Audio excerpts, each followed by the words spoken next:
বর্ষবরণের দিন সন্ধ্যার আগে আগে টিএসসিতে হাজারো মানুষের ঢল। ভিড়ের মধ্যে দুজন নারীকে ঘিরে একদল যুবকের একটি জটলা এগিয়ে চলেছে। আশপাশের কারো বোঝার উপায় নেই, মাঝে থাকা নারী নানা লাঞ্ছনার শিকার হচ্ছেন। কিছুক্ষণ পর আবার, তারপর আরও একবার। সন্ধ্যার পর পর্যন্ত এভাবে একের পর এক হয়রানি করেছে তারা। ওই দিন পুলিশের ক্লোজ সার্কিট ক্যামেরার ফুটেজে এইসব দৃশ্য দেখা যায়। এ সময় পুলিশের কাছে সাহায্য চাওয়া হলেও পুলিশ সাহায্যে এগিয়ে আসেনি।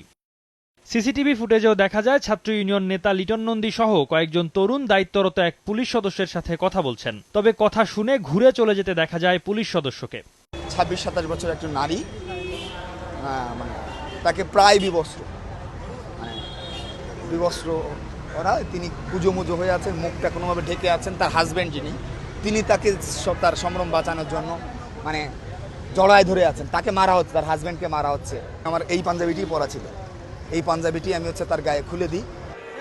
তবে পুলিশের পক্ষ থেকে বলা হচ্ছে, কোনো নারীকে বিবস্ত্র করার এবং পুলিশের দায়িত্বে অবহেলার সুনির্দিষ্ট প্রমাণ তারা পাননি। যে সিসিটিভি ফুটেজগুলো সেগুলো সংগ্রহ করেছি, বিশ্লেষণ করছি, পর্যালোচনা করছি। তদন্ত কমিটি হয়তো আরও ভালোভাবে করবেন। মূলত ওই দিন ওই সরোয়ার্দী উদ্যানে কিংবা টিএসসি এলাকায় কোনো যেটি বলা হয়েছে যে বিবস্ত্র করার ঘটনা এখন পর্যন্ত আমরা পাইনি।